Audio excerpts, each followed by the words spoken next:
Voor ons begin wil ek jou vinnig herinner aan al die potgooi-reekse wat ek by betrokke is. Daar's natuurlik klipkouers wat fokus op Afrikaanse entrepreneurs en impakmakers, Boerpot wat fokus op die besigheid van landbou, Nostalgooi, my nuutste reeks waar ek gesels met legendes van die Afrikaanse vermaaklikheidsindustrie, mense soos David Kramer, Anton Goosen, Sandra Prinsloo ensovoorts. En dan my 2 nuwe potgooi-reekse, Buscrush wat die Engelse boetie is van klipkouers, en dan Pot of Gold wat gefokus is op die besigheid van mynbou.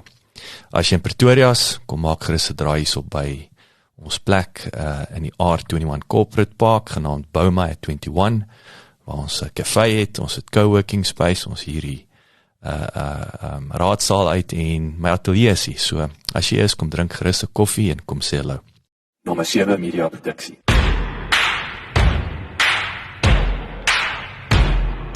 Welkom by die Boerpot potgooi-reeks, waar ons fokus op die besigheid van landbou.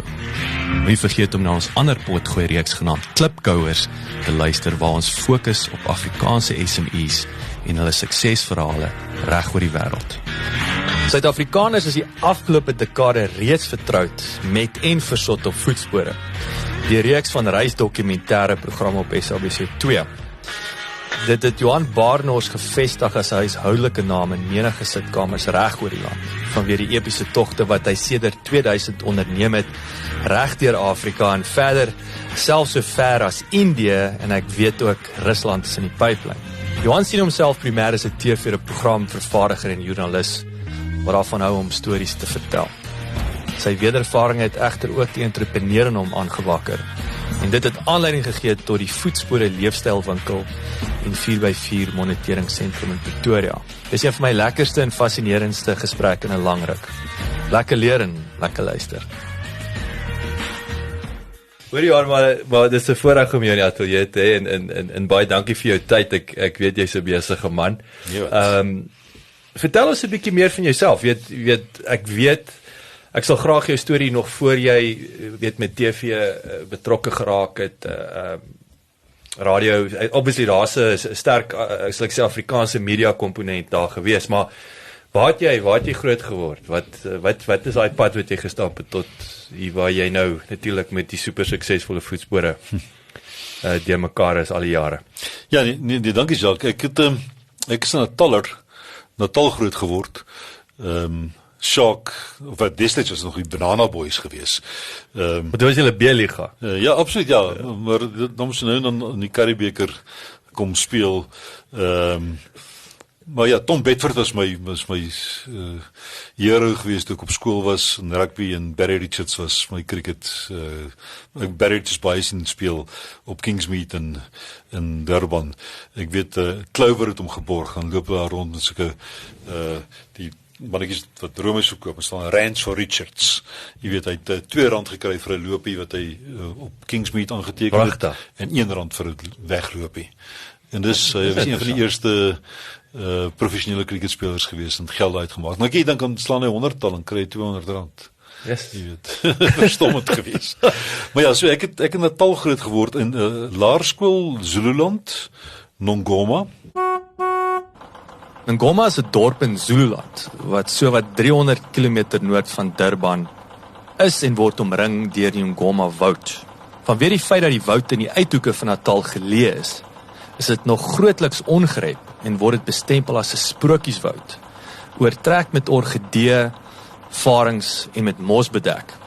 Ngoma is 'n bedrywige markdorp en spog met nie minder as 6 koninklike paleise, wat die woning van die wyle Zulu koning Goodwill Zwelithini insluit, 4 koningshuise en natuurlik die enigste tradisionele paleis waar die jaarlikse rietdans gehou word. Daar waar is dit? Nongoma is waar koning Goodwill Zwelithini nou onlangs begrawe is. Dis waar die Zulu koning bly. Inteendeel, sommer net so klein. Nie Zumani, die Zulu koning. Die Zulu koning. En Kanda is nie ver daarvan. Ek kan nou dink, hy seker 'n statement gemaak. Maar Nongoma is waar Goodwill Zwelithini, inteendeel, ek was nog daar gewees toe hy ingewy is as koning. Sy pa was supreme gewees. Ons het daar gebly toe sy pa oorlede is, ook aan suikersiekte. Nogal so dis maar 'n familie ding gewees. En my pa het vir hom skool gehou vir Goodwill. My pa was tutor to the king gewees. Hy het vir Goodwill 'n hoërskool gehou. Toe het hy koning geword en ja, toe daarna is ons Empangeni toe. My pa het van Beko Zulu waar hy skool gehou het, daar het hy na die Universiteit van Zululand toe gegaan, daar gaan klas gee as eers as 'n opvoedkunde. En so ek het my hoërskoolloopbaan op Empangeni gedoen en toe Tikkies toe gekom. By Tikkies het ek regtig kom swat. Hoe het jy so 'n sprong gemaak? Hoe het jy ek het nooit 'n dag lank gepraktiseer as ek het klaar gemaak met my studies. Ek het selfs 'n bietjie nagraads gaan studeer, maar nooit gepraktiseer nie. Eintlik ek was eintlik maar kom ons sê maar 'n joernalis in 'n sekere sin reg van die begin af en moes eintlik journalistiek gaan studeer het. Maar die beeld van 'n joernalis is soort van die ou wat in die kroeg sit en probeer stories optel oor wat ook al, jy weet, of die week se vel was goed in die koerant publiseer. So wat natuurlik nie die geval is met ernstige journalistiek nie. Ek het op 'n baie vroeë ouderdom reeds begin werk in die journalistiek. Standaard 8 reeds het ek 'n korrespondent geword van die SAIK. So maar dis 'n passie. Wat het daai saadjie geplant? Ek is nie seker nie. Ek dink 'n paar dinge, weetgierigheid was vir altyd geïnteresseerd gewees wat aangaan. So 'n bietjie entrepreneurskap in 'n sekere sin. Ek het geld gekry as die SAIK het nie geweet ek is nog op skool nie. En daai stadium met ek het dit vir aansig gesê, ek het op my Pangeni agterkom, maar is nie streeks nuus nie. En toe skryf ek vir hulle 'n brief te sê ek kom agter julle nie korrespondent op Pangeni, stel julle blank. Dis julle sure. Toe stel hulle my aan. Toe koop ek vir my 'n reënmeter en as dit reën dan bel ek deur en sê ek dit op Pangeni 30 mm gereën, dan stuur ek vir R15. My magtig. Ek het agtergekom dat oor naweke is wanneer ongevalle plaasvind, dan ek het nie net die polisie se nommer gehad vir die ambulansdiens nie, maar ook die lijkshuise. En agtergekom die ouens by die lijkshuis is baie meer gereedelik om vir jou inligting te gee, jy weet. As hulle vir jou dat 'n 54-jarige man het selfmoord, dan gee ek dit deur na die SAIK toe. En dan kry jy 'n geldjie. Kry ek R40 of die meeste geld wat ek gekry het was 1976 gewees. Ek was toe in standaard 9. En toe die onluste uitgebreek in Soweto en so, ook op Empangeni, die biblioteek is in die brand gesteek. En toe bel ek die SAIK net met die wenk eintlik. En toe stuur hulle 'n helikopter uit wat dit kom afneem het. En as vir die nuuswenk het ek R200 gekry. Blikskorrel, maar wat 76. Wat praat daai? Dis amper wat was 'n goeie salaris daai tyd? R500 vir 'n maand, R1000. Wat ek het jare later in 1980 het ek terwyl ek nog geswat het ek gaan werk by Oggendblad, wat toe 'n koerant, 'n prominente koerant in Pretoria was. Daar was Oggendblad in Hoofstad en die Vaderland en die Transvaal was als deel van Perskor gewees. En ek het vir Oggendblad gewerk hier in Pretoria en my eerste salarischeck was R460 gewees. So R200 in 1976 was baie geld gewees. Yes, so wat was daai 'n indikasie dan van die finansiële gesondheid van ons koerant besighede daai tyd? Ek bedoel dit voel vir my dis die teenoorgestelde vandag. Dis die manne dis 'n sinkende skip aan die een kant. En seker die Naspers het amper alles oorgeneem. Maar dit het nogal 'n redelike effek op wat ons op die oomblik ook binne die televisiebedryf in Suid-Afrika. Die hele Perskor groep was daarmee heen. Jy weet toe ek jonk was, toe ek 'n student was het Perskor bestaan uit hierdie 4 koerante uit en Naspers het 1 koerant gehad, naamlik Beeld. En Perskor en Naspers het saam 'n rapport besit, 50-50. En die Beeld koerant het doodeenvoudig Naspers als Perskor doodgemaak. Pragtig. Jy weet, Transvaal het gegaan, die Vaderland het gegaan, Oggendblad het gegaan, Hoofstad het gegaan. En op ons sit ons vandag net met Beeld. En Perskor natuurlik, ek dink jy die Dagbreek Trust, nee, is daar van daai geld wat daar. Daar's baie geld nog in die Dagbreek Trust. Maar dit was die voeding, was Perskor, nee. Yes. Ek ken die detail nie heeltemal daarvan nie, maar daar lê nog 'n hoop geld wat baie keer goed gespandeer word in Afrikaner kultuur. Ja, ek dink Afrikaans.com is 'n kind van Absoluut, ja. En hulle teens eel of hulle sit en hulle besluit oor, daar's 'n klomp ouens, hulle sit met 'n pot vol geld en hulle besluit waartoe gaan dit. Baie geld gee hulle vir kyk net vir televisieprogramme wat gemaak word vandag nog. Die Dagbreek Trust wat in 1935 reeds sy ontstaan gehad het met die stigting van die destydse Afrikaanse Persfonds, oftewel Naspers, het die bevordering van die Afrikaanse taal en kultuur ten doel. Dit word bewerkstellig deur kernbefondsing en projekbefondsing wat Afrikaans in sy volle diversiteit oor rassegrense heen bevorder, met instellings wat hulle as betroubare vennote beskou en die volhoubare gebruik van Afrikaans bevorder. Die afgelope 10 jaar het die Dagbreek Trust sy aktiwiteite uitgebrei deur infrastruktuur te skep waardeur 'n wyeer groep projekvennote ondersteun kan word, aangesien Afrikaans onder besondere en toenemende druk verkeer. Maar ja, ek het destyds nog vir Perskor gewerk. En so toe jy nou hier kom swat hier in Pretoria, hier begin werk, verlief geraak op die plek. In 'n sekere sin, toe bietjie gaan rondloop, ek bietjie tyd lank in Europa gebly, ek het gaan studeer by die Katholieke Universiteit Leuven in België. Hoekom België? Die taal in 'n groot mate en ook die Vlaams. Vlaams, ja. En ook omdat hulle myns toegelaat het. Die Hollanders wou nie ons Afrikaners daar gehad. Pragtig. Was dit so sensitief toe? Baie, polities was dit maar 'n probleem geweest in die middel 80er jare. So ek was toegelaat tot die Universiteit, Katholieke Universiteit Leuven, en het toe daar lisensiaat gaan ingeskryf vir 'n lisensiaat in die regte. En toe op jou teruggekom, selfs daar was ek 'n nuuskorrespondent vir die SAIK gewees. Just like. Paar rand gemaak. Yes. My studies help. Kyk maar, daai jare was die rand sterker is. Wat was die geldeenheid in België daai? Dit was nog wat was dit, die Belgiese frank gewees, ja, Frank.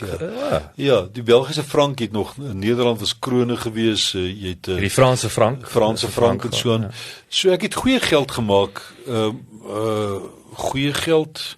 Ek het 'n paar keer per week vir Monitor of 'n Spitstyd het ek 'n kollekteeroproep deurgesit hier toe dan vir hulle verslag gedoen van iets wat daar gebeur het. Ek kan onthou daar was goed geweest soos die CCC, die Cellule Communist Combatants. Dit was 'n terreurgroep. Dis omtrent dieselfde tyd die Baader-Meinhof bende en so aan. Het 'n bietjie terreur in Europa veroorsaak en dan het mense verslag gedoen daaroor. Of die Paus se besoek, dit was nog Johannes Paulus geweest. Die Paus se besoek aan Leuven. En 'n klompie ander goed het jy dan weekliks oor verslag gedoen.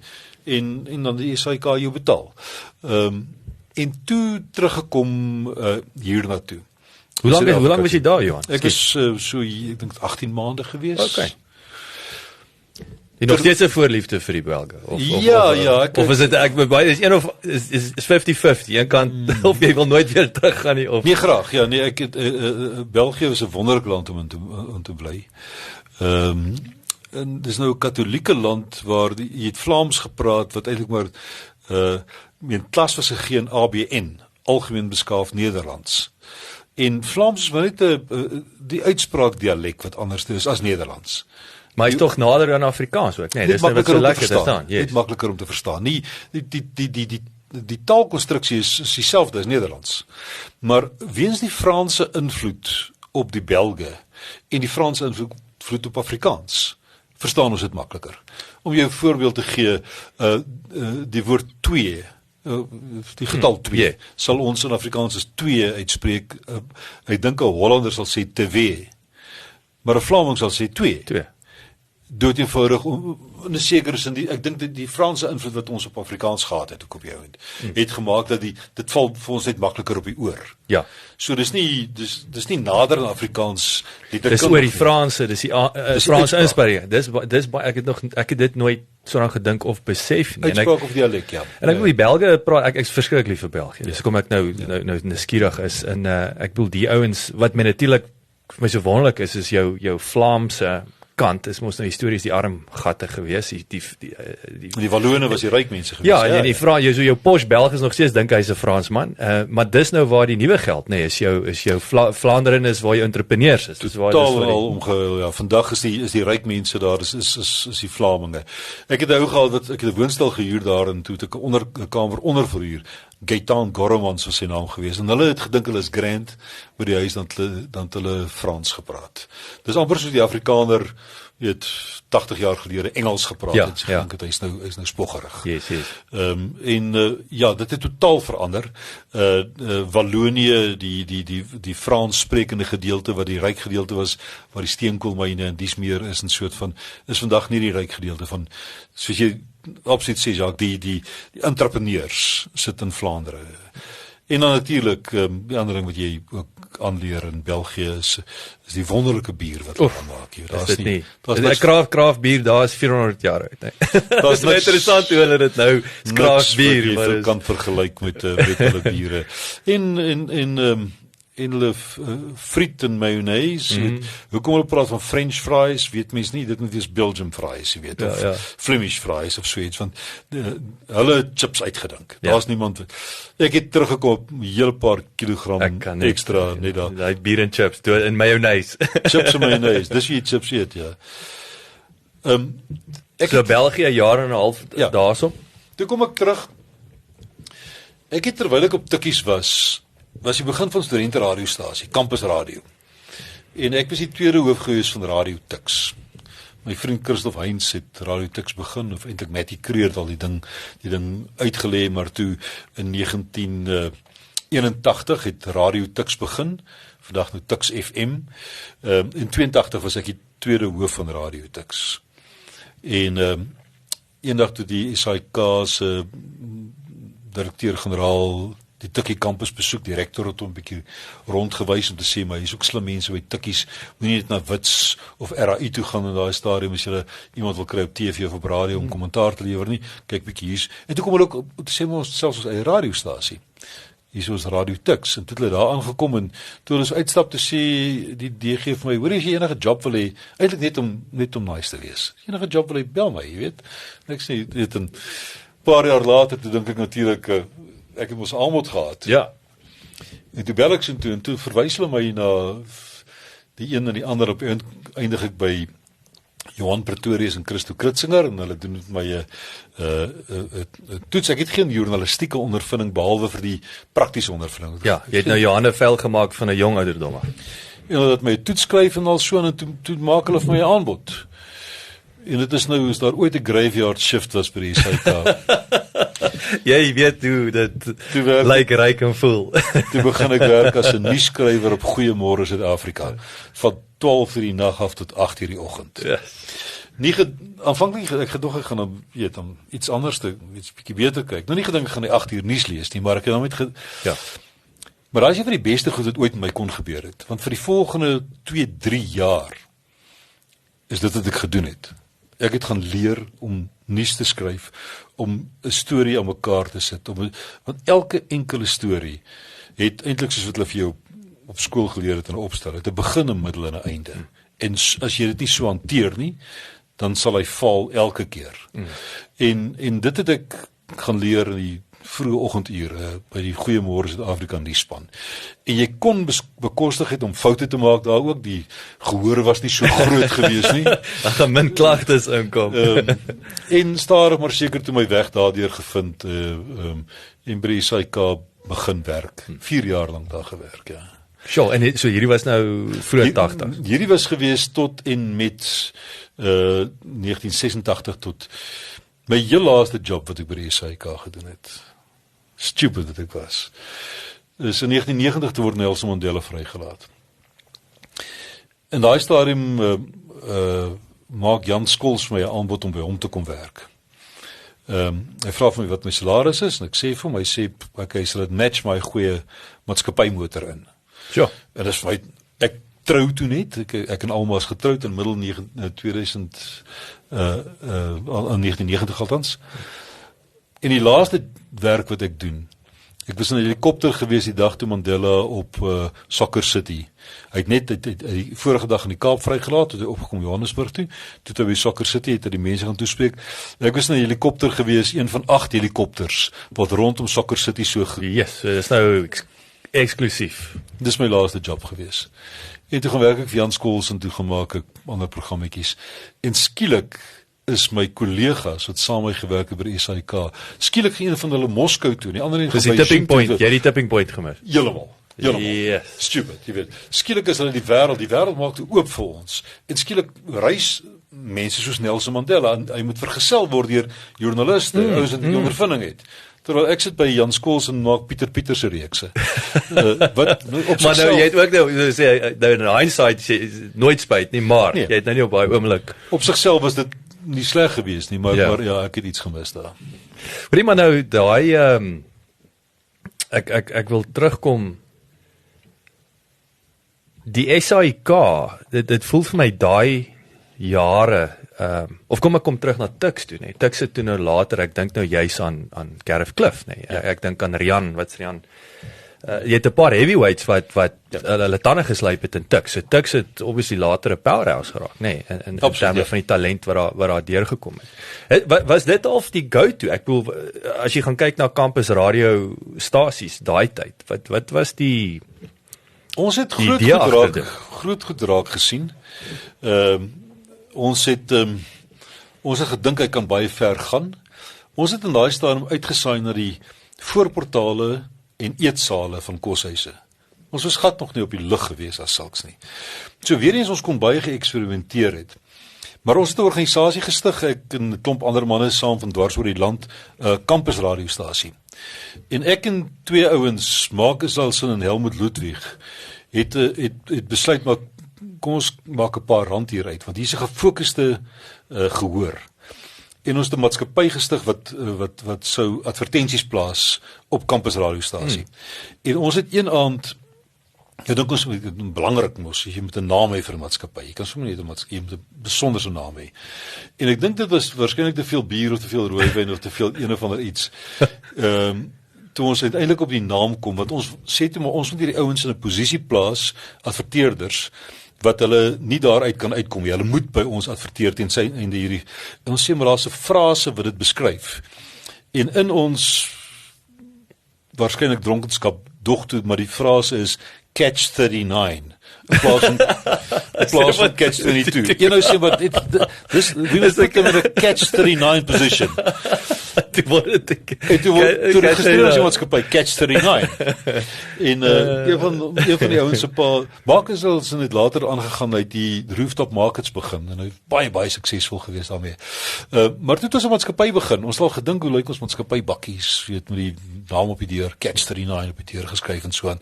En ons het invoice boeke gehad en die hele lot en ons het 'n paar rand gemaak deur fakture uit te reik en dwarsdeur daar was die Voice of Wits gewees, daar was Rhodes Radio gewees, daar was by Iwes radiostasie Koffsies was gewees, daar was een op Stellenbosch gewees en ook so onder by UCT. En ons het advertensies geplaas tydens uitsendings en so. Maar jy was ver voor julle tyd daar gewees, né? Ja, miskien moes ons dit net deurgevoer het. Dit het vir 'n jaar of 2 aangehou. Kort daarna is ek toe na België toe en dan verloor belangstelling, jy kry ander goeders waar. En ek dink die ding het op dalk maar 'n bietjie doodgeloop, maar ek dink daar was 'n saadjie geplant gewees van hoe mense die goeders sou kon doen en ook die visie wat daar was dat campus radiostasie en Tuks FM vandag is 'n wonderlike stasie en ek het toe ek nog hier in Pretoria gebly het, was ek dis waarna ek geluister het. Dit was funky geweest. Yes. Kry jy 'n omroepertjie wat dink dat sy stem is belangriker as enigiets anders, wat nie weet dat 'n omroeper is net 'n ou wat iets moet fasiliteer nie. Maar dan kan jy gelukkig oorskakel na iets anders toe, jy weet, maar ek het gedink dat die musiekkeuses wat jy gehoor het op Tuks FM was absoluut fantasties geweest. Ek wil amper sê dit is as ek nou juis aan Tuks dink het, ek nou student was en dan kom ons hier in Pretoria en ons luister natuurlik wat ons ingeskakel het. Dit is amper jou ek sê is meer 'n gemeenskapsradiostasie, wat jy amper 'n campus radiostasie noem. Nee, maar dit was nie net studente wat geluister het op mense. Ja, en die absoluut veral van dat hulle toe nou die reg gekry het om uit te saai op FM. Hier het 'n dramatiese verskil gemaak. Ons het destyds ons het oor telefoonlyne uitgesaai. Dis hoe die lyn daar lei is. Ons verste was onderste poort gewees. Ons het na die onderste poort kampus toe uitgesaai ook. En ons was op een of ander manier, ek het een keer was daar die minister van telekommunikasiewese was ook in die studio gewees, Henny Smit. En hy het gesorg dat ons prioriteit, as daar ooit 'n lyn dood was, dan het ek net die poskantoor, Telkom toe nog onder die poskantoor geval. Gebel en hulle het alles wat hulle gehad het gelos en ons lyne kom regmaak. Ons was geprioritiseer gewees.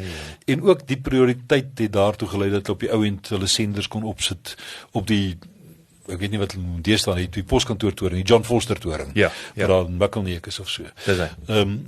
So hulle het uitstekend gedoen om op die ou end op FM op die lug te gaan. En daar het sekere verantwoordelikheid daarmee saamgekom. As ons iets verkeerd gesê het of verkeerd gedoen het of so en so, was dit so beperk gewees. Maar nou het jy begin uitsaai oor die hele Pretoria, nou is dit soveel groter gehoor. So jou verantwoordelikheid raak op. Ek wil sê dis 'n catch 39. hoe meer luisteraars jy het. Omtrent, ja. So alright, so daai is nou tiks, ek bedoel daai is 'n saklike interessante storie. Ek bedoel dit is en selfs oor telefoonlyne. Mense dink nie eers daaraan hoe die hel dit gewerk het back in the day nie.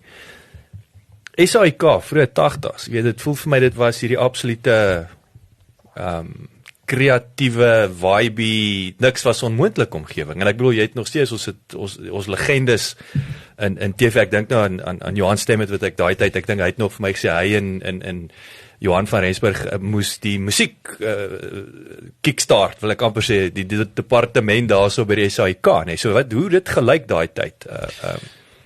Daar's twee dinge wat mens moet sê daaroor. Die een is dat daar was geweldig baie energie gewees, daar was ontsettende effektiwiteit daaraan, maar daar was ook 'n ontsettende beperking.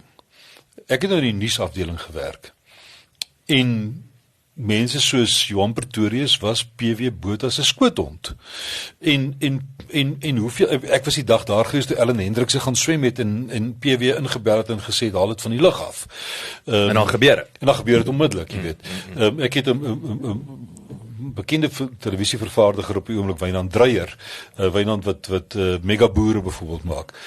Ek was by gewees, of in die omgewing of in die kantore gewees, wat PW Botha se vrou Tannie Elise inbel en vir Wynand vra om tydens die verkiesingsuitslae musiekvideo's van Rosaan op die lug te sit.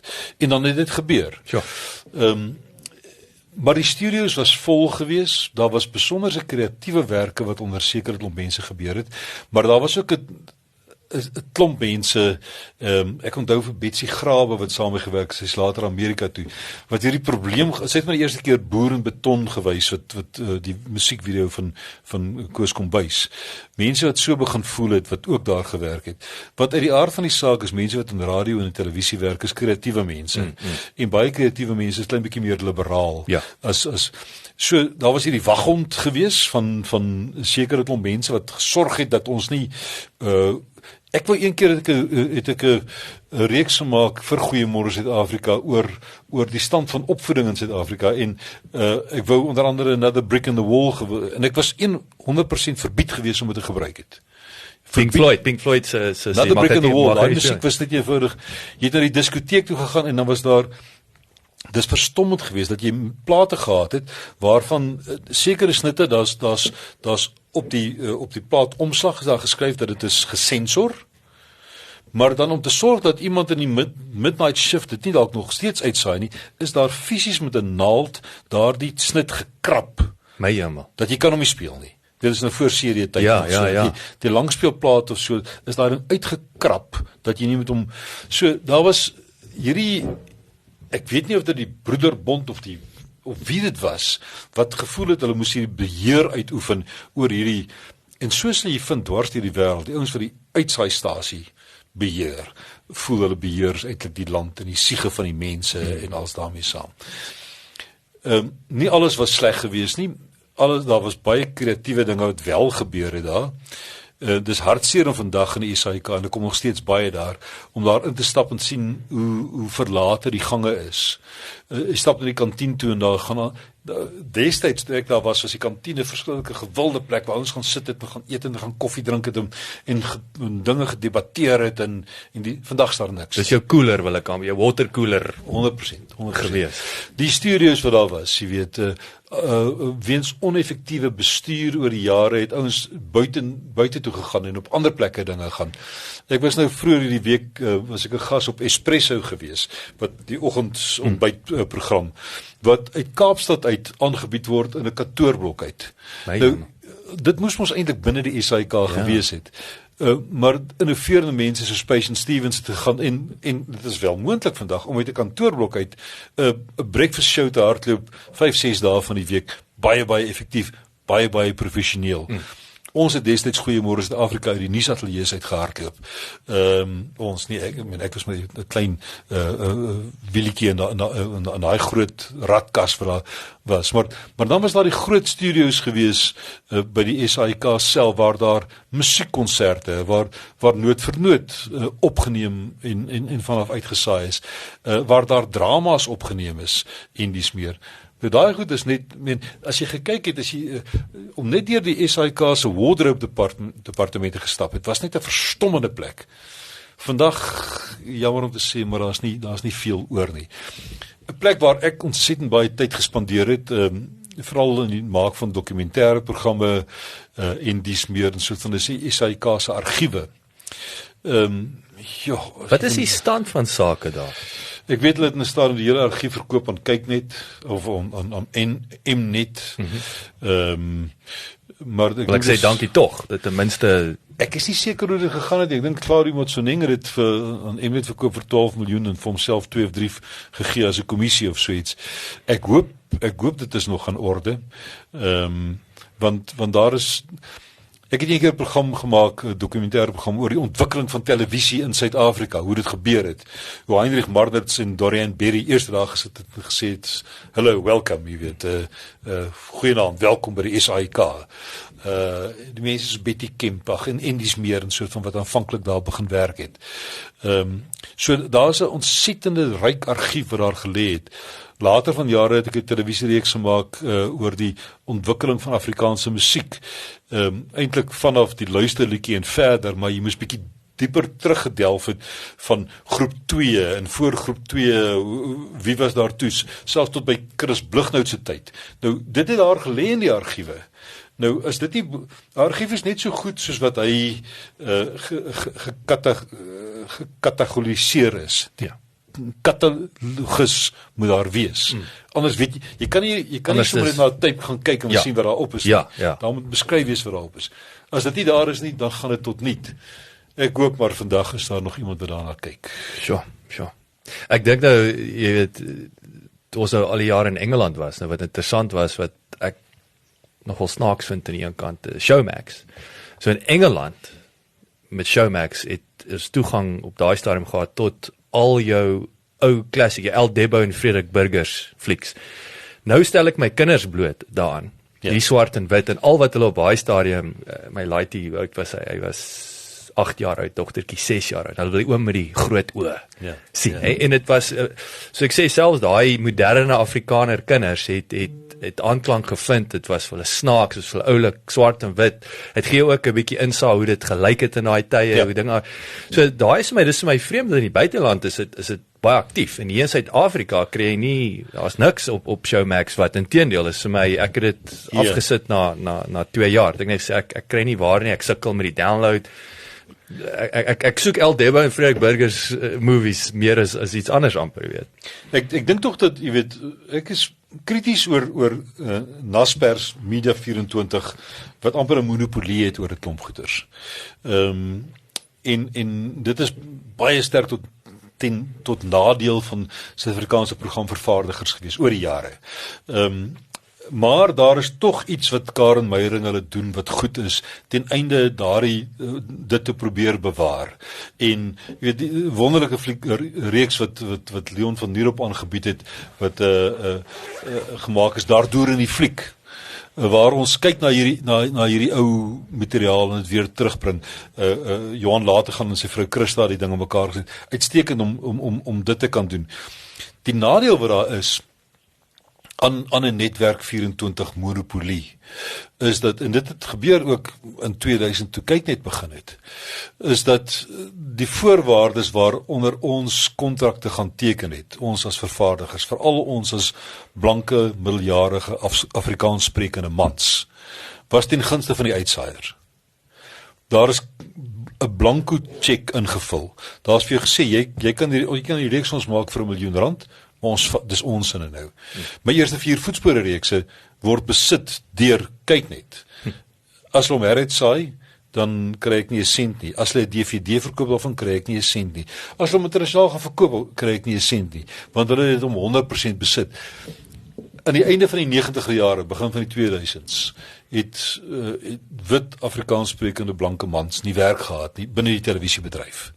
En ek dink Koos Becker het 'n geleentheid daar raak gesien om 'n gewellige klomp talent skielik in te trek en vir hulle 'n kanaal laat begin soos wat kyk net toe begin het. En hulle het net eenvoudig van krag tot krag gegaan met hierdie kanaal.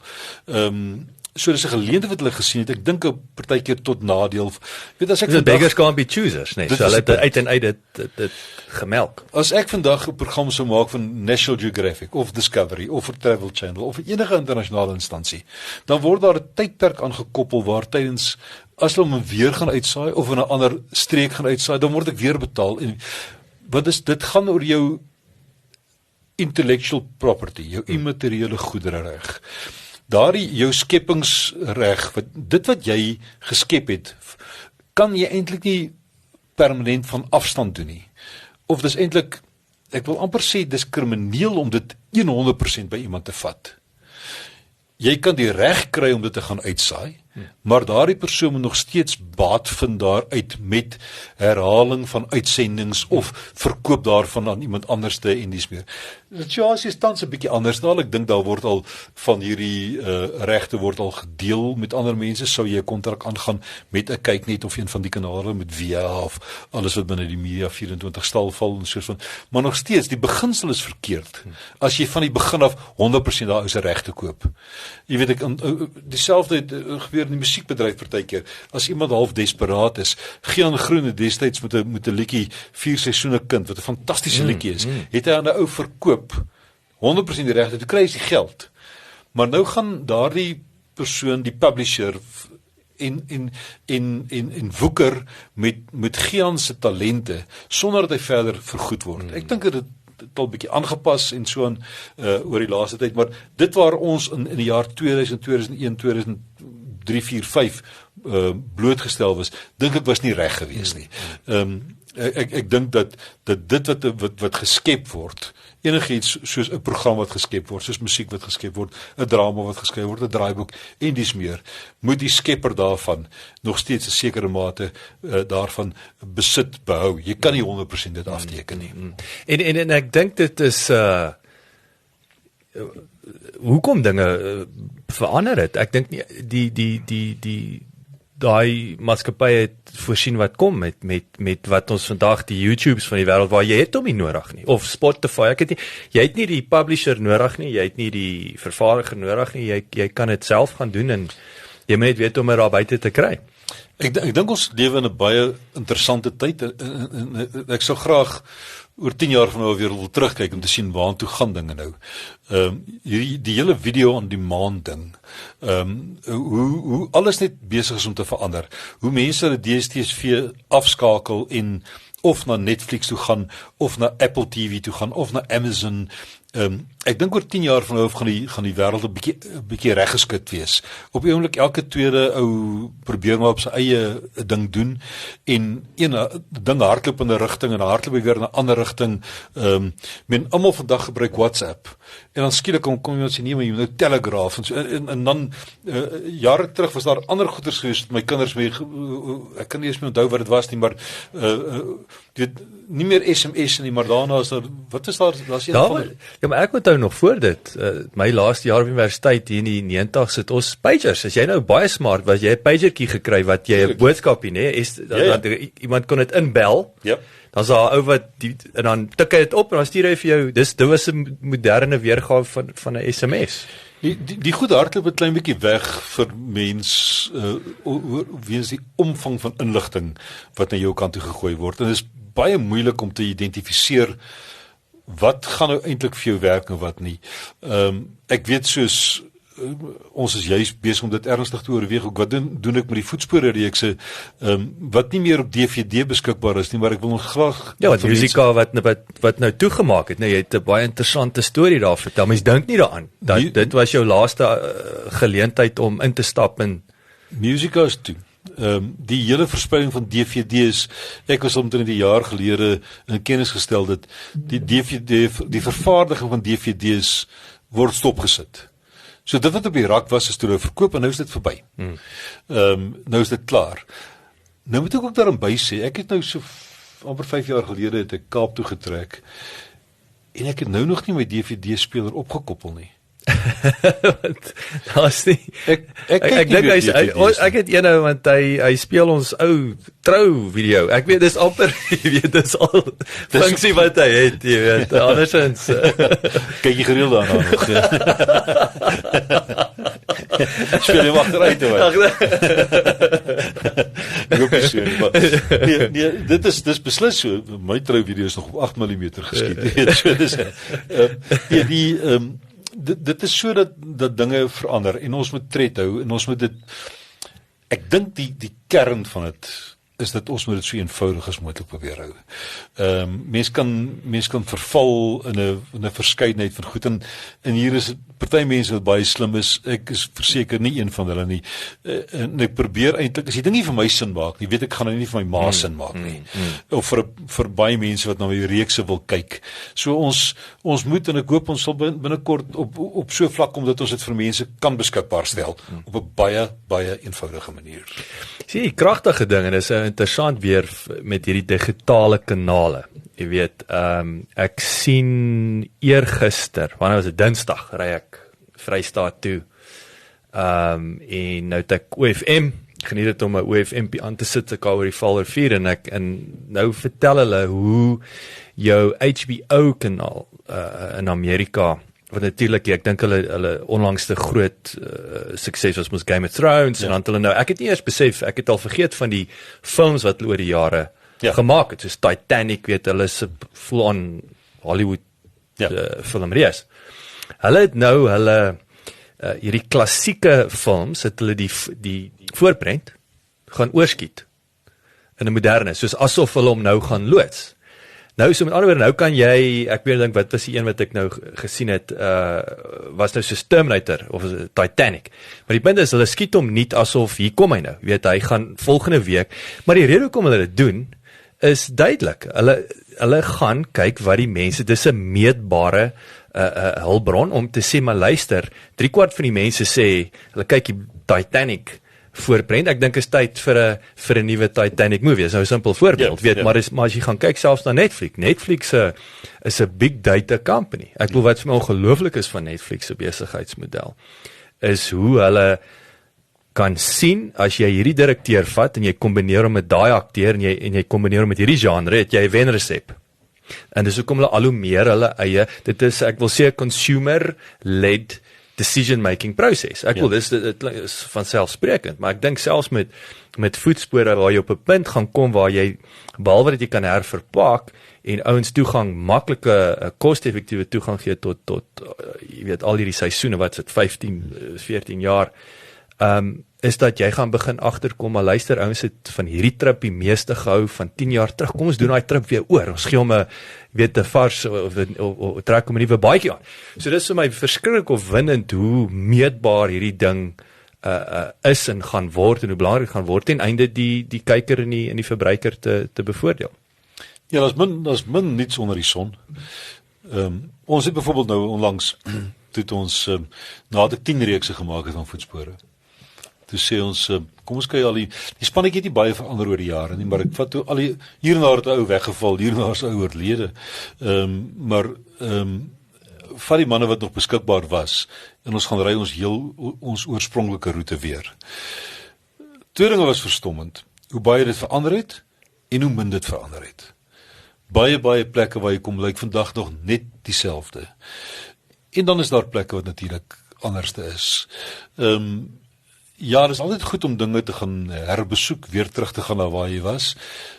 Waarskynlik om verstom te staan oor hoe dit eintlik anders is vandag, ja.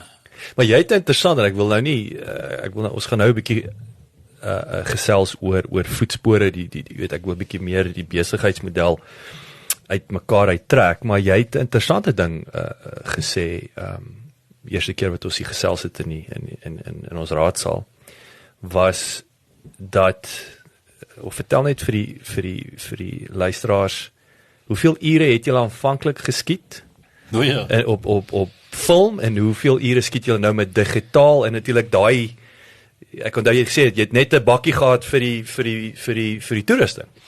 Ja, die verstommende ding van destyds, 21 jaar gelede het ons eerste reeks gemaak, in die voetspore van die grootes. Ek het dit is nog 'n Land Rovers gewees, 'n Land Rover bakkie saamgery, net om die videomateriaal saam te vat. En ek kan onthou hoeveel tapes daar was, Betacam tapes, dus die groot kamera, een kamera geskiet, dit was dit. En ons het net 'n bietjie meer as 200 tapes gebruik vir die hele reeks, halfuur tapes. So ons het 100 uur se materiaal bymekaar gemaak. En jy het seker hard gewerk vir dit, want jy moet daai kamera die hele tyd nou rondskuif om verskillende shots te kry. Vandag skiet ons tot en met 8 kameras op verskillende plekke. Jy het jou primêre kamera, maar dan jy sien maar 'n hommeltuig in die lug, en jy het 'n paar aksiekameras, GoPros en sulke tipe van dinge. Ek het een GoPro wat op my kar wat binne my voertuig is, wat 360 grade skiet. So ek kan in die redigering kan ek pan vanaf my gesig af na wat ek voor my sien. En dit word alles opgeneem op geheuekaarte. En as alles klaar is, dan het ek seker in die omgewing van 500 uur se materiaal. Maar daai 500 uur kan ek in my hand vashou. Een hand. Ja, ongelooflik. Dit maak dit makliker, maar dit maak dit ook baie moeiliker. Want nou moet ek moes destyds 'n keuse maak uit my 200 uur se materiaal oor hoe ek dit gaan redigeer. Ja. Nou moet ek jy 500 uur probleem. En nou moet ek deur dit alles kyk.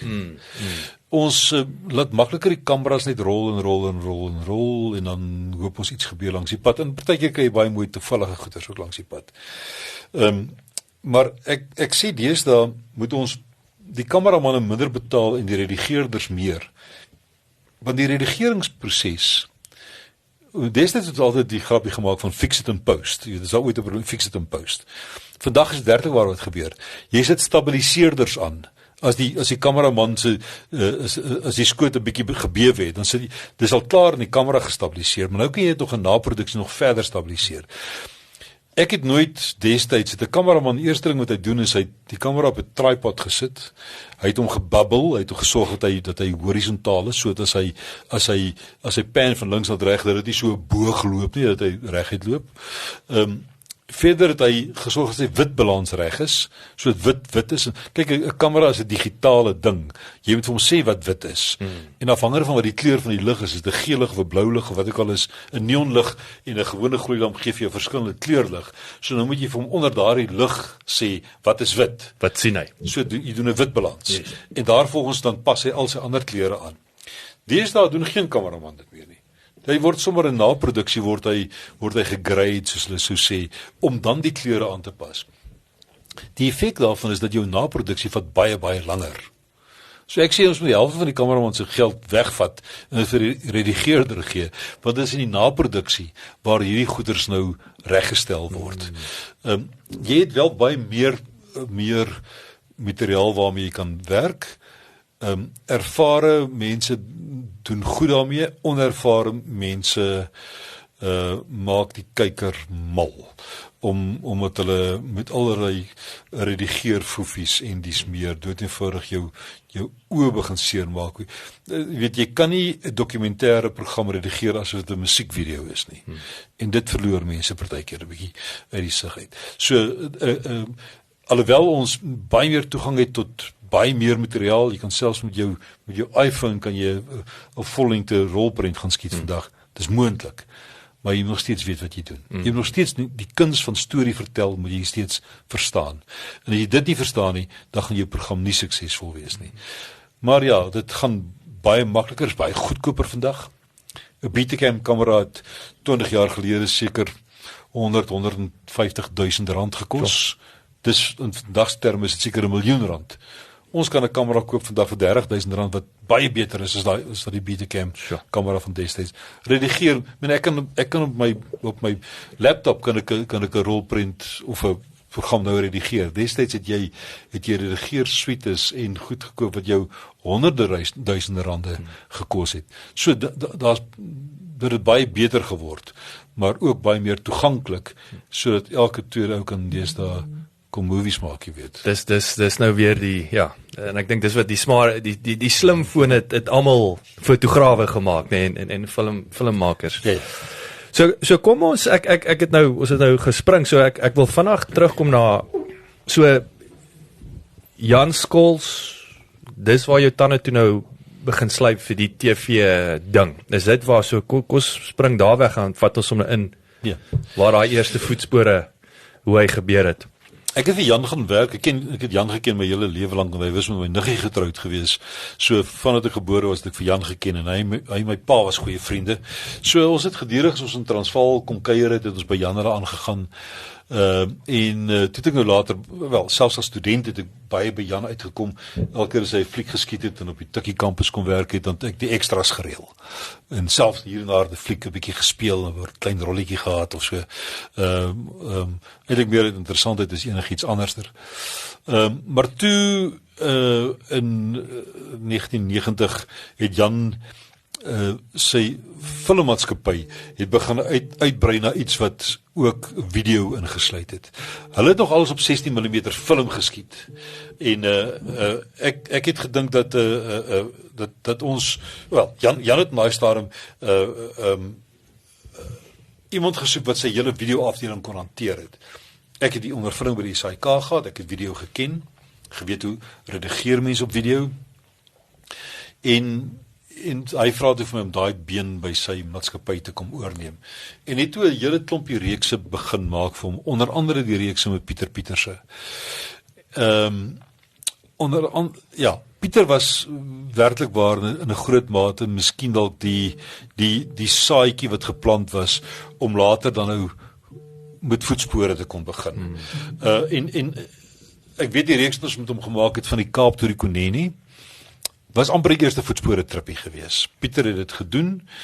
Later van tyd toe kyk net begin het hulle my genooi om vir hulle programme te kom maak of 'n programvoorstelle te kom in met die gedagte dat Pieter weer 'n Pieter reeks sou doen. Pieter was naai staan en baie siek, hy het malaria gehad en so. En toe hy het die idee gehad met 'n reeks wat hy genoem het van see tot see, om te ry van die Atlantiese tot die Indiese Oseaan. En toe het ek dit 'n bietjie meer verfyn en gesê, maar kom ons volg tradisionele migrasieroutes van olifante. So idee wat 'n professor Rudy van Aarde hier by Tikkies gehad het dalk nog. Om te sê, maar hierso is 'n half maan oor Suidelike Afrika waar olifante kan loop van een bewaringsgebied tot die volgende. En die verste wat 'n olifant moes loop om nie in 'n bewaringsgebied te wees nie, was tussen die Etosha en die Koudum. Die res van dit was amper een dag se stap vir olifante. En as die olifante kon migreer oos-wes, dan het die res van die goeder sommer saamgekom. En toe besluit ons om 'n reeks te maak om daardie migrasieroutes van olifante te volg en dit te noem in die voetspore van die grootes. Ja. En toe die voetspore naam eintlik maar agtergebly. Ons het die eerste reeks gemaak vir kyk net, dit het goed afgegaan, toe doen ons sê maar okay. Dis nou 2000, hè? Dis in 2000. Ons het begin by Kaapkruis en ons het geëindig aan die Mosambiekse kus. Toe sê hulle maak vir ons 'n tweede reeks, toe sê ons right, kom ons doen voetspore op die strand. Begin waar ons geëindig het en eindig waar ons begin het. En toe gaan ek strand langs van vuurtoring tot vuurtoring tot vuurtoring. 50 van hulle op die Suid-Afrikaanse kus. Ja. Van die Mosambiekse kus af al die pad terug tot by Kaapkruis. Voetspore op die strand. En toe 'n jaar of 2, 3 later toe ons van Kaap tot Kili tot Kaïro tot Gansbaai tot Gaboon en so het aangehou. Casablanca tot die Kaap, Gallus Alexandrië, op die Ewenaar het ons gereis in die Groot Skeurvallei en een reeks na die ander. Dit uiteindelik wat begin het as 'n enkel reeks, ek het gedink dis een reeks in die voetspore van die grootes en daarna gaan ek aan met ander televisiewerk. Ek het naai staan nogal redelik baie Afrikaanse musiek gedoen. Ek het dokumentêre reekse gemaak, dokumentêre programme gemaak. Maar so het voetspore stadig maar seker net my lewe begin oorneem. En 10 jaar na die eerste reeks het ek niks anders meer begin doen nie. Toe het 'n bietjie begin uitbrei na eers 'n internetwinkel, toe 'n gewone winkel, toe voetspore safaris, en nou is dit 'n hele klomp goeders wat ons doen rondom die hele voetspore brand, as mens dit so kan stel. So kom ons pak dit 'n bietjie uit. Wat vertel ons van hoe lyk die besigheid? Wat is daai verskillende, kom sê, divisies? En dan, ek sal graag wil weet, wat geniet jy? Waar maak julle die meeste geld? Jy weet, dit is altyd interessant. En die vraag wat ek altyd vra, wat ek dink baie is, hoekom met TV-reeks? Want obviously daar is, julle maak ook geld daar. Is dit amper 'n paid for marketing of gratis bemarking? Weet, so verduidelik, hoekom met TV-reeks? Hoekom aanhou met so 'n ding? En dan breek vir ons net af, hoe lyk die res van die besigheid? Jacques, primêr is ek 'n televisieprogramvervaardiger. Ek is joernalis, ek is nie, ek is storie. Dis jou passie, dis wat jy like om te doen. Dis wat ek doen. En daarom sal die televisieprogramme eintlik is maar die kern waar rondom dit als gaan. Die ding het in 'n sekere sin maar 'n lewe van sy eie aangeneem, in die sin daarvan dat ek het begin met later het ons programme op DVD begin eers nog op tape, VHS tapes. En mense het gesê, waar kan ons die goed kry? Toe ek het begin verkoop. En toe later saam met die tapes of die DVD's 'n kepsie of 'n T-shirt of 'n hemp, 'n internetwinkeltjie begin. Wat daartoe naderhand gelei het dat ons 'n winkel oopgemaak het. Dit is al bietjie meer as 8 jaar, 9 jaar gelede. Ek moet miskien eendag 'n teksboek skryf of iemand nooi om 'n teksboek te kom skryf oor ons ondervinding in die verband. Maar dit is glad nie so eenvoudig of maklik soos mense dink nie. Ja. Ons het elke fout wat daar is, het ons gemaak. En moet ook nie dat enigiemand vir jou vertel, 'n besigheid het 1000 dae nodig om staand gemaak te word nie. Hy het veel meer nodig as dit. Ons het die winkel geopen hier so in Woodlands in Pretoria. Fantastiese opening gehad. Daar het duisende mense gekom. So ekskuus ek van jou rede net vir die nie Gautengers, so Woodlands is 'n nice winkelsentrum hier in die nuwe ooste van Pretoria. Nee, ja, so julle het nou julle spasie in die mall. Baie belangrik wat jy daar sê. Dis 'n mall, dis 'n winkelsentrum. Dit is in die ooste van Pretoria. Ons maak 'n 4x4 fitment center oop. Fitment centers kry jy nie in 'n mall nie. Nie teen hier. Maar dit en nou as jy terugkyk, besef jy dit. Ek het gesê ek gaan nie 'n fitment sentrum, maar ek gaan 'n leefstylsentrum oopmaak. Ja. Lekker wees vir mense om daar te kan wees. Ons het vir hulle rusbanke gesit en koffie vir hulle gratis gegee en 'n groot tafel waar ons moet kon gesels oor hulle toere en alles. En so 'n gedeelte daarvan het ons dan nou vir hulle jy weet 'n buffer en 'n Venas en 'n suspensie en wat ook al verkoop. En het ontsettend gesukkel aan die begin. Finansiëel gesukkel. Oor daai huur. Of wat? Oor die huur wat ons moes betaal. Want ons soos die besigheid op papier het gewerk. Dis net hierdie ook nie heeltemal noodwendig dit nie. Moenie dink dat Voetspore was nice daarom al reeds 'n redelike bekende brand gewees. Maar iemand wat R100,000 aan sy kar wil kom spandeer, sal my in die oë kyk en sê, jy kan miskien 'n goeie televisieprogram maak, maar hoe weet ek as jy die ding aan my kar gaan doen, gaan dit werk? Hoe weet ek as ek in die middel van Kahukuland staan, dat my ekstra brandstoftank wat jy vir my ingesit het, nie gaan lek nie? Dat my dubbelbatterystelsel wat jy geïnstalleer het, gaan funksioneer, dat my vleis nie vrot word of my bier warm word nie. Daar's 'n klomp goed wat eintlik net met tyd kom. Die ouens moet jou leer ken, moet weet dat dit wat jy doen daar is goed en is betroubaar. En 'n televisiereeks is een ding, jy kan my televisiereeks kyk, jy kan 'n DVD koop, jy kan dit geniet. Jy kan saam met my kom gesels, jy kan hoor van my avonture, jy kan my vertel van jou avonture. Maar dit beteken nie dat jy al reeds gaan belê in my brand nie. Miskien 1%, 2%, 3% van die mense, maar nie 100% van hulle nie. Ja, dis vermaaklikheid. Hy sal nog steeds na jou oor kan die pad toe gaan en daar sy goed gaan koop, daar sy installasie gaan doen. Die ouens het al vir jare lank bestaan, die ouens het al vir jare lank al reeds daar is. So dit het 'n hele klompie jare geneem voordat ons op daai punt uitgekom het. Vandag gaan dit natuurlik baie beter en baie gemakliker en regtig ons is nou daar waar die mense ons ook vertrou. Dat hulle weet dat dit wat ons doen is regtig iets wat vir ons goed is. Dat hulle kan blindelings by ons instap en sê doen met my 4x4 wat ek weet dat ek kan die ervaring gaan beleef wat julle beleef op televisie en ek sal terugkom, ek en my vrou en kinders sal veilig wees en alles wat daarmee saamgaan. So dit het 'n hele klompie jare gevat om dit gevestig te kan kry. Het julle so hoe lank was julle toe nou in Woodlands Mall en ons was 5 jaar daar gewees. En toe sit nou, okay, ons moet nou toe skuif ek na 'n plek toe waar die huur net eenvoudig heel wat goedkoper is. Maar dis so nou 'n one-stop shop. Dis 'n one-stop shop waar jy alles wat jy by die voetspore winkel kan doen is om jou toe te rus om te doen wat ons doen. Ons doen jou voertuig vir jou van kop tot tone. Van sy kroontjie tot sy toentjie sou hulle sê. So ek gee vir jou absoluut alles in jou kar wat ek in my voertuig het. Maar dan gee ek vir jou 'n klompie goeders ekstra. Ek gee vir jou jou klere, ek gee vir jou kaarte, ek gee vir jou muskietweerder dat jy nie malaria moet optel langs die pad nie. En dan veral belangrik, ek gee jou kennis. Ek help jou om jou toer te beplan, waartoe jy moet gaan, wat jy kan doen en alles wat daarmee saamgaan. Uit die winkel uit is daar 'n verdere komponent ontwikkel, naamlik voetspore safaris.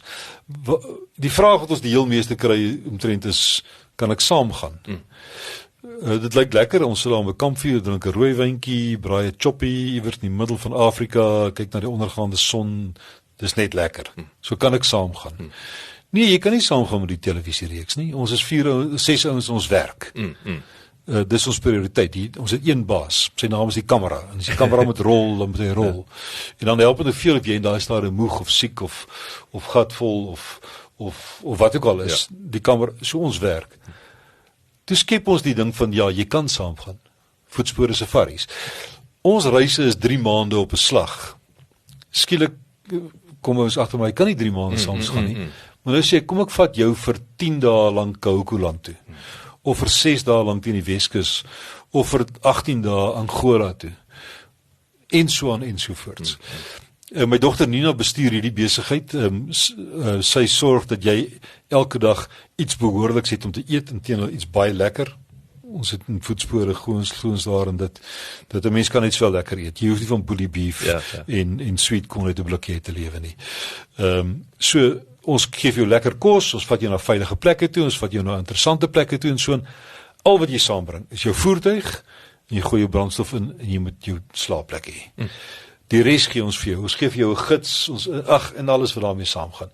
So dis 'n nog 'n been wat ontwikkel het uit. So ons het die televisiereeks wat die brand gevestig het. Toe ons die internetwinkel gehad daarna wat reeds nog baie sterk is in hierdie stadium.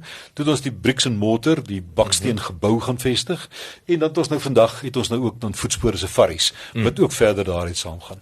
En nou is ons besig met 'n 5de been daarin met 4x4 verhuurings. Ons kom agter dat mense het nie noodwendig. Jy weet, jy kan vir jou 'n cruiser gaan koop vir R700,000 en dan bring jy hom vir my en ek kan vir jou baie maklik nog R300,000 op hom spandeer. Daar's R1 miljoen se kar wat jy hoe lank gebruik. Ons het nie soveel verlof nie. Nie almal het so, maar sê 3 weke 'n jaar. Om R1 miljoen te spandeer vir 3 weke 'n jaar is miskien bietjie baie. Daar is ons vir te doen, natuurlik. Maar nie almal nie. So nou gee ek eerder vir jou volledig toegeruste voertuig. En jy kom hier by my vir R2,000 'n dag, R2,500 'n dag. Maak dit soveel meer sin. So dis 'n komponent wat so hierdie hele ding, Jacques, het eintlik maar uitgebrei van ouens wat 'n TV-reeks gemaak het, 'n brand gestig het, half het hy net ontwikkel, soos ek jou gesê het, in die voetspore van die grootes, wat tradisionele migrasieroutes van olifante volg, het toe voetspore geword, het toe naderhand 'n nommerplaat geword waarop daar se voetspore staan, en het nou al hierdie ander komponente begin bykry. Ek het al hoe meer en meer uit die televisie ding begin beweeg. Ek doen een TV-reeks 'n jaar, of miskien een elke 2 jaar. Ons het nou in 21 jaar 14 reekse gemaak. So ek is nie meer so diep in die televisiereekse in nie, alhoewel ek weet, die ding wat vir my interessant is om nog steeds te doen, is om op 'n tog te gaan deur Afrika, deur Indië, deur Madagaskar, en dit te dokumenteer en dit terug te bring en vir ander mense te kom vertel. Ons vertel eintlik maar net 'n storie. En daai storie, weet ons, het 'n paar reëls wat volgens sy loop. Jy moet 'n begin, 'n middel en 'n einde hê. Nog steeds. En of dit nou 'n uurlange dokumentêr is, of wat die geval ook al mag wees, dis hoe die storie vertel moet word. En op daai manier hoop ons om nog steeds vir jare wat kom, kykers voor die televisiestel te hê, wat daarna kyk en saam met ons as leunstoelreisigers dit te geniet, maar dan ook die res van die brein te gaan benut, deur by die winkel aan te gaan, deur homself toe te rus, om of saam met ons, of op sy eie ervaring te gaan beleef. En ek dink dit is weer die opwindende ding van 21ste eeu. Is weer daai, ons praat daai herverpakking van die inhoud, nê. En in hierdie geval is herverpak in DVD. Ja. Dis herverpak in 'n lifestyle center, nê. 100%. So kom ons ek wil 'n bietjie fokus op daai, ek wil hierdie jobbies wat julle doen op die ouens sê, jy sê R300,000. Ek bedoel, dis nie somme maar net, dis nie klein geld wat julle daar, ek weet ook jy het laas genoem julle die toere is baie butiek, is om, jy weet, dis nie 50 ouens nie, is klein groepies, né? Ja. Hoe lyk daai struktuur? Ons sal nooit meer as 12 voertuie vat nie. 24 mense. Verkies eintlik die nommers wat lekker sin maak is 10. Want ons stuur 2 karre saam, jy weet, ons moet kos maak vir die mense, dis nie wildernis, en ons nie net vir hulle kos maak, ons wil vir hulle iets besonders maak. Ja. En ook jy kry, jy weet, as jy 24 mense kan op 'n kampvuur sit, maar 50 mense sukkel om een kampvuur te sit. Ek dink jy het laas ook gesê, het vat lank, jy moet nou wag vir almal om maar aan te kom, voor jy kan kos maak, so daar's baie onpraktiese. Daar's radiokontak tussen voertuie, wat jy konvooi te lank is, dan die voorstou kan nie hoor wat die agterstou sê nie, en omgekeerd ook dieselfde. So dis kleiner groepe. Die oomblik as jy oor 10, 12 karre gaan, dan moet jy 'n derde gidsvoertuig begin saamstuur. Dan begin die somme nie meer lekker top nie. So dit is ook, alles moet finansiëel sin maak ook op jou end. Ook as die groepe te klein is, as ek sê net 5 karre vat, dan raak dit te duur. Dan moet ek vir die ouens wat gaan te veel geld vra. Die nommer wat vir ons werk, is tussen 10 en 12 voertuie, en dan iewers tussen 6 en 7 dae, dat ons omtrent 'n week weg is. Langer toere is byvoorbeeld Angola, toe het jy nou nie 'n keuse nie. Dit vat jou 3-4 dae net om daar te kom, voor die toere begin. En 3-4 dae voor die terugkom. So daar's klaar 'n week weg. Ja. Maar dis uitsonderlike toer. Meeste van hulle Namibië toe, hierso Weskus, Rigtersveld. Ons gaan nou Willekeurs toer ook doen. Ons gaan binnekort vir 2de keer op Luvuvu toe in die noordooste van Suid-Afrika. Daai toere is so 5, 6, 7 dae. Dis die nommer wat vir ons sin maak. As ons nou 80-20 kan doen op die besigheidsmodel, waar is die groot geld? Is dit daai, ek wil sê, wanneer dit terug by daai voertuig kom? Die aanvanklike geld was duidelik in die televisiereeks gewees, maar die televisiereeks is amper 'n eenmalige betaling. En dan het jy hom nou gemaak, die uitsaaier het jy betaal, en dan ek was in 'n stadium, en dis miskien hoekom ek het uitgebrei net van na die televisiereeks en na ander goeders toe ook. Ek was 'n bietjie soos 'n hond wat sy eie stert jaag. As die een reeks klaar is, dan is die geld omtrent ook klaar. Want dis waarvan ek geleef het. Ek betaal al my kameraman en my redigeerders, die hele lot, en ek en my gesin lewe van wat oorbly. En as die reeks klaar is, dan moet ek die volgende een maak, want daar's geen tantieme wat daar uit voortvloei. Jy het 'n bietjie daaruit gekry uit die verkoop van DVD's en dis meer, maar dis maar ook beperk gewees. So jy sit nou een of ander jaargelde wat inkom, of 'n tantieme wat inkom. En die kan jy alleen kry deur iets te dit wat geld maak terwyl jy slaap. Daai tipe van konsep. En dit kon ons alleen doen deur die winkel te gevestig het. Want nou kan jy dit vroeg agtergekom. Dit was of dit was dit dit 'n langtermyn. Ek het gehoop om vinniger iets daai te maak. Maar eerlikwaar, die eerste 5 jaar by Woodlands, by die winkelsentrum daar, het ek vir eenhou gewerk. Dis die landlord van Woodlands gewees. Jou klasgeld. Dis nie goeie geld nie. Jy weet, en dis pragtig die parkeertreine wat hulle daar en al so als hulle daarmee saam kan doen en vir hulle en ek was in die landlord se kantoor 'n keer wat gewees en dis nogal spoggerig gewees. Ek sou nogal self dit wou gehad. Maar ja, so in daai opsig was dit 'n fout gewees, maar dit was ook dis die skoolgeld wat ons betaal het. Maar nou kan ek ontwikkel en werk aan 'n volgende televisiereeks terwyl ons winkel steeds aan die gang is. En François en sy span by die winkel doen uitstekende werk terwyl ek nie daar is nie. En ek hou aan om die brand verder uit te bou, bekend te stel op 'n verskeidenheid van terreine en so en dit help vir François hulle om mense te trek na hulle toe. En nou, na soveel jare, is dit al werklik waar die geval van, die ene vertel vir sy chommies, vertel vir sy seun, vir sy pa, vir wie ook al, dat daar is die plek waar jy betroubare fitment van jou voertuig kan kry. En daarom doen die winkel toenemend beter. Inteendeel, hy doen uitstekend op die oomblik. In 'n post-COVID-19 tyd doen hy beter as ooit. En ek dink dit is maar net omdat dit oor die jare het gekom. Ja, op die langtermyn dink ek sal dit die ding wees dat dis maar my pensioen wat daar lê. Dis die ding wat my uiteindelik en ook as ons naderhand nou met voetspore 4x4 verhuurings terwyl daai voertuie ry, kan ek miskien by my huis op Kleinmond sit en werk aan 'n nuwe konsep of 'n nuwe plek waarna ons wil gaan of 'n nuwe boek skryf of wat die geval ook al mag wees ten opsigte van anders wat rondom die brand gaan. Ek werk meer aan die brand in hierdie stadium as wat ek werk aan dit wat geld inbring vir die groter voetspore gemeenskap. En wat ek hou van en wat jy sê, weet dit is passie gedrewe. Jy hou aan terugkom na dit wat jou eerste liefde is, nee. En ek dink dit is so belangrik, maar daar is 'n daadwerklike besigheidsmodel. Ek dink altyd soos hulle sê, jy weet doen wat jy lief is en dan dan gaan jy suksesvol wees. Ja, maar jy moet 'n besigheidsmodel om daai passie hê. Andersins is jy maar nou net 'n arm kunstenaar of was 'n poet en jy weet daar moet 'n besigheidsplan om daai. Ek het vroeg in my lewe agtergekom dat alhoewel ek entrepreneurs opgetree het van 'n jong ouderdom af, het ek nog nooit werklik waar rykdom nagestreef nie. Het eintlik maar net sakgeld of iets om dat ek nie iemand anders in die oë hoef te kyk nie.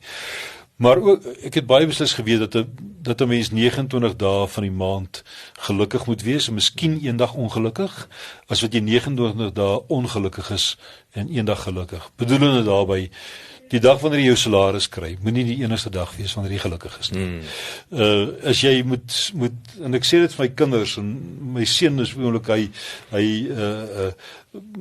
is besig om homself nou te bekwam as 'n CFA, hy wil 'n Chartered Financial Analyst, hy wil vir mense gaan verduidelik hoe om hulle geld te belê. As dit vir hom lekker is om dit vir hulle te verduidelik, hou daarmee aan. Ek is seker hy gaan baie suksesvol wees finansiëel.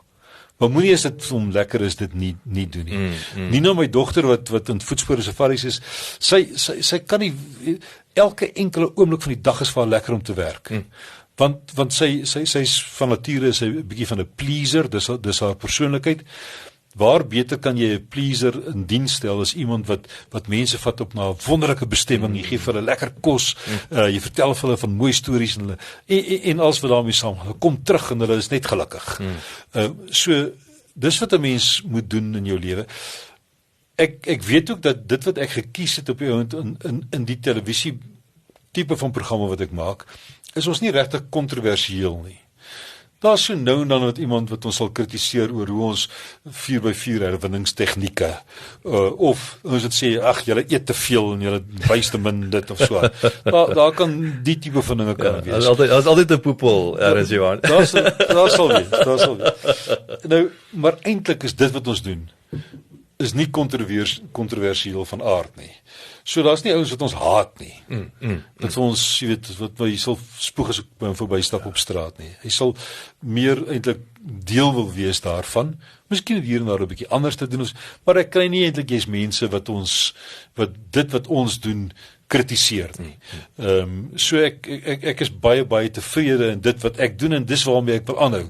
Gelukkig kon ek daaruit skep wat dan vir my moontlike pensioen sou kon betaal deur die winkel, deur die internetwinkel, deur die verhuurings, deur die safaris.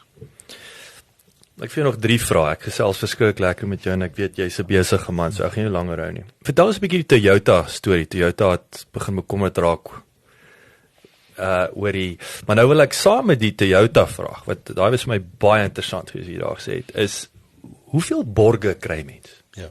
Weet waar trek jy die lyn? Ek dink aan 'n Formule 1. Ek is nou 'n Formule 1 fan, is nou weer volgende, was dit nou hierdie Sondag, ek kan nie onthou wanneer die eerste reis is nie, maar ek bedoel daar is altyd laat my oortraan as daar 100 borge op is, dan dink ek jou sakker, jy weet, is nou maar daar's net een wenner. Waar trek jy daai lyn met die hoeveelheid borge? En dan so ek sê vertel ons 'n bietjie die Toyota navorsing. Die antwoord met hoeveel borge jy wil kry is eenvoudig een. 0. Niks. Die oomblik as jy 'n borg het jy 'n ander baas. Het jy iemand anderste wat jy aan verantwoording moet doen. Ek het ook al baie keer met borge gewerk, maar jy moet daardie borg gelukkig hou. Ek sou verkies om die storie die baas te maak. Ek het net ook gesê die kamera is die baas. Wat ook al gebeur voor die kamera, is dit wat die storie moet vertel. As ek 'n borg het wat vir my betaal, dan moet ek daardie borg in 'n gunstige lig altyd wys. Ek kan nie en ek moet hom vooropstel, ek moet hom voorrang gee. Ek moet vir my baas moet die kyker wees, die ou wat na die televisieprogram kyk en dit geniet en dit ervaar op daai wyse. En daar moenie 'n ander agenda wees nie. Jy moenie wonder moet eg wees, egtheid. 100%.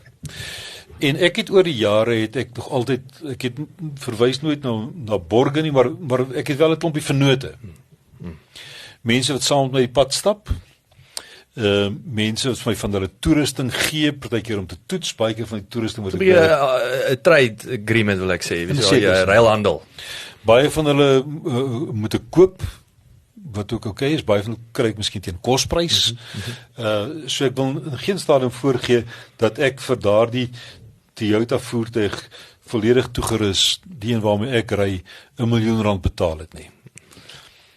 Ons leen die voertuie by Toyota. Dit was ook nie altyd Toyota gewees. Nou, ons het begin met Land Rover, en toen, in 2 jaar het ons na Toyota toe oorgegaan. En toe begin die uitsaaier, kyk net en daai staan begin aandring op borge. En Toyota het gesê ons borg nie. En toe vir 'n jaar of 2 het voetspore stilgestaan. Toe het Nissan gesê ons sal borg. Toe het ons 3 jaar lank met Nissan gery. En op Toyota sê ek nie, maar ek verkies eintlik om terug te gaan Toyota toe. Toyota is die voertuig van keuse van dit wat ons doen. Dus ons terug na Toyota toe, met ons Casablanca tot die Kaapreeks. Toe, ons die volgende week wil doen, Gallus Alexandrië, toe het ons 'n bietjie van 'n dispuut opgetel by 'n persoon wat gewerk het by Toyota. Oor nee, dispuut nie, dit was hy wou vir ons Toyota Arctic trucks gegee, wat nie werklik waar sou gewerk het nie, en toe op nommer 99 toe het hy 'n alternatief nie. Dit is maar ek het 'n uitsaai datum, dit beteken ek het 'n opname datum, dit beteken ek vertrek op 'n sekere dag. En toe het juis in daai stadium het Volkswagen hulle Amaroks bekend gestel. Hulle het verneem daarvan dat ons voertuie nodig het om mee te ry en dat daar 'n bietjie van 'n issue is by Toyota en ons gekontak en gevra of ons hulle Amarok sou vat. Dit vir my gelyk na 'n sagter opsie as die cruisers waarmee ons gery het en ek het gesê kom ons gaan probeer hulle en ons het vir 3 jaar lank met Amaroks gery. Ek sal nie vandag vir jou sê dat dit 'n slegte voertuig is nie, dis eintlik inteendeel is 'n baie groot, gerieflike, ruim voertuig. Ek kan min fout vind met 'n Amarok. Maar dis nie die voertuig wat die doel gemaak is vir dit wat ons doen nie. En toe so 6 jaar gelede, toe het Calvin Hamann wat senior vice-president bemarking by Toyota was, my eendag gekontak en gesê, dink jy nie ons moet 'n koppie koffie gaan drink nie, wat toe geëindig het op 2 bottels wyn. En my gesê, wil jy nie huis toe kom nie? Ek wil nie ander fabrikate afkraak nie. Ek weet daar's goeie Fords en ek dink Gelandewagen is goed en ek dink Amaroks is nie sleg nie en ek dink die Isuzu's is ook goed. Daar's so 'n verskeidenheid van voertuie en ek dink nie enige iemand moet weerhou word daarvan om te gaan reis as gevolg van die fabrikaatvoertuig waarmee hy ry nie. Maar dit is nou maar net een keer so dat die voertuig waarmee 'n mens ry as jy in Afrika wil ry is 'n Land Cruiser, Toyota Land Cruiser 70 reeks. Ek sal ook nie eers heeltemal met die 200 of nou die nuwe 300 uitkom of met die Prado of so nie. Die sweet spot het ons nou geslaan die afgelope 5-6 jaar. Dis die 70 reeks of die dubbel kajuit of die enkel kajuit of die 76 stasiewa.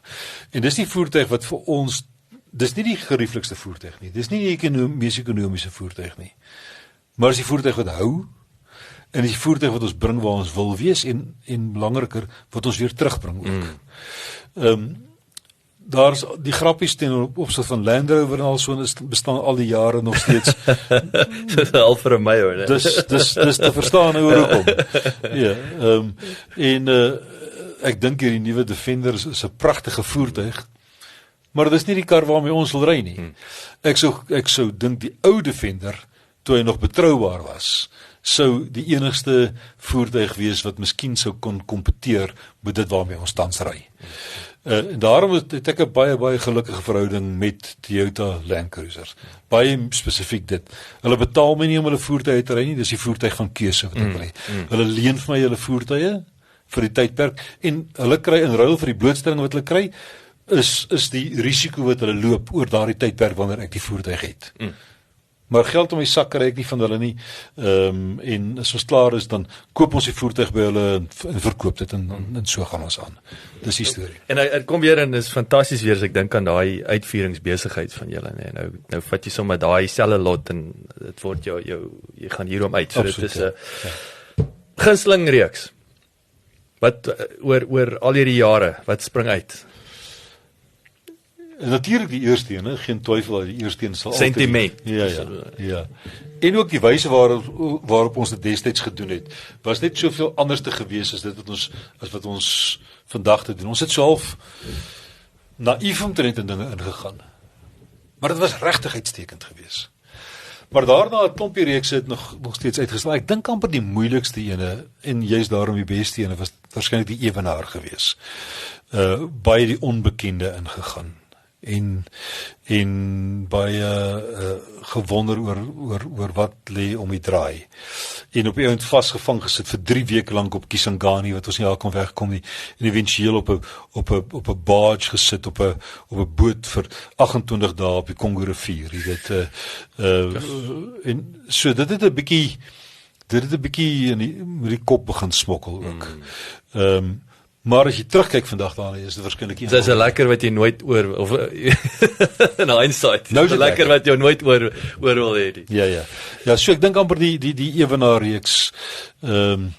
Maar ja, Madagaskar was natuurlik ook uitsonderlik geweest. Indië het ek en my seun met motorfietsse gedoen met backup deur 2 cruisers. Dit was vir my ook weer iets absoluut besonders geweest.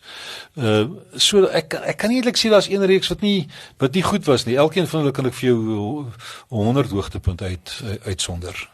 So wat daarbey lekker aansluit, en dit is my laaste vraag. Ek bedoel jy het 'n bietjie in Rusland gaan rondloop, sê hoe en ek bedoel is interessant ook vertel vir die luisteraars wat dit daar gebeur ook, nee, met jou eie paar goed gedoen YouTube gegooi en toe jy ooit vir nou sien julle 'n bietjie voetspore internasionaal, is daai dalk 'n addisionele handelsmerk of hoe lyk die toekoms? Ons het begin kyk na die BRICS lande.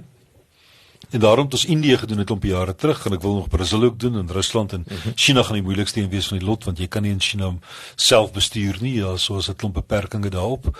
Maar so ek was Rusland toe gewees om te gaan kyk om deur Rusland te ry en ek en my vrou toe sommer met die Trans-Siberië reg oor Rusland gery van Moskou af tot in Vladivostok en ek het dit afgeneem met maar net op my eie en dokumentêre filmpie daarvan begin maak waarvan deel 1 tans op YouTube te kyk is, deel 2, 3, 4 en 5 lê nog daar, ek moet nog aan mekaar sit.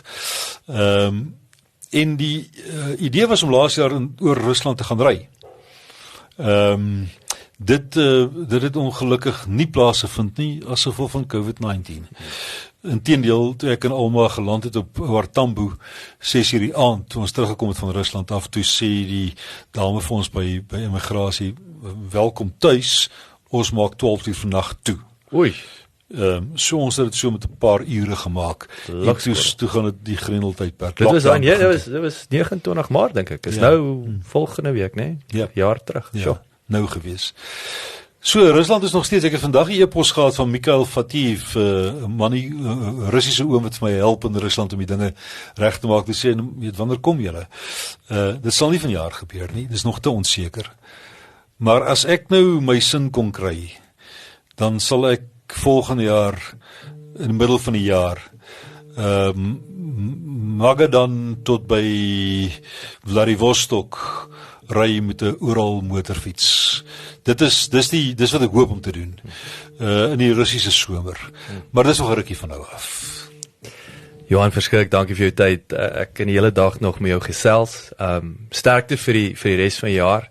Ek hou jy vas en dit sal 'n wonderlike program wees. Ek dink Rusland is so ryk en geskiedenis so.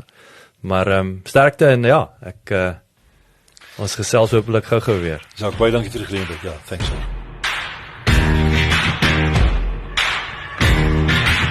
Baie dankie dat jy geluister het. As jy gehou het van die episode, onthou asseblief om te deel met jou vriende en familie en baie belangrik teken sommer in dat jy op hoogte kan bly van al die nuwe episodes. Besoek gerus ons Facebookblad @boerpot.